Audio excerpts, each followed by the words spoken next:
بنائية، نقطة على السطر، لا حد يجي ويقول لي انتحار وما يروج إله على أساس أنه الطبيبة قامت بتناول أدوية مخدرة وانتحرت. هذا تدليس، وهذا تغييب للحقائق، وهذا تمويه على الحقائق. أولا الآنسة بان الله يرحمها، أولا هي امرأة طبيبة وعالمة بالنفس، يعني هي اختصاصها الطب النفسي والعلوم النفسية. إذا لو كانت تعاني من اضطرابات هي تقدر تعالج نفسها إذا ما لجأت الأحد يعالجها مثلا. فلنفترض جدلا أنه هي مثل ما قاعد يروج إلى أنه هي مصابة باكتئاب ومصابة ما أعرف إيش.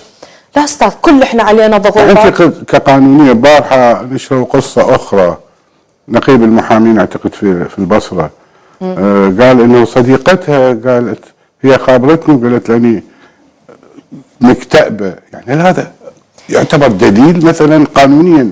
يعني أسأل. لا، أنا قبل كل شيء يعني كل الناس اللي تدخلوا بقضية بان وكل الذوات وأصحاب الألقاب مع حفظ الألقاب طبعا، يعني أحب أقول لهم اتقوا الله، اتقوا الله، هذا دم مسلمة.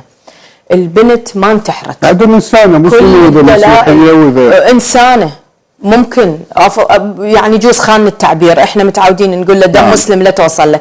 يعني هي امرأة إنسانة وامرأة عراقية، يعني عرض، يعني عراقية، عرضنا بتنا، عرضنا.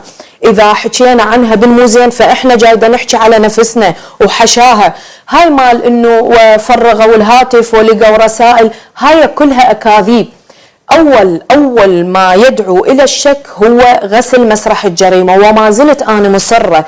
منو سمح للي كانوا موجودين أنهم يغسلون مسرح الجريمة اللي هي كانت موجود، اللي هو الحمام، العفو.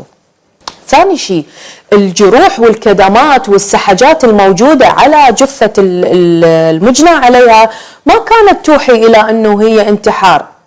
أستاذ الله يخليك، البنت جهازها التناسلي مقطع، محشوة بالقطن.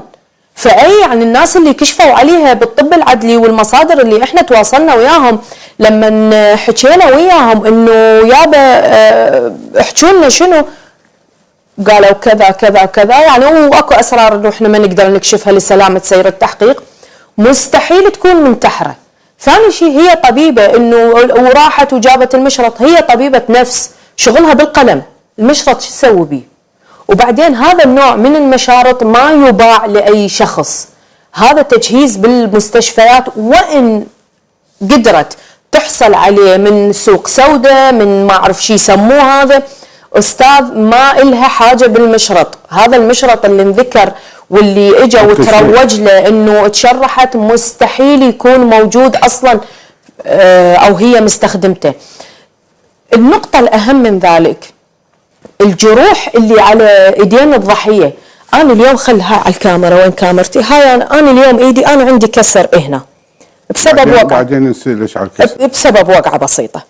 فيعني شوف، وانا ايدي تتحرك بس شوف ما اقدر، يعني هاي ايدي شبه مشلوله.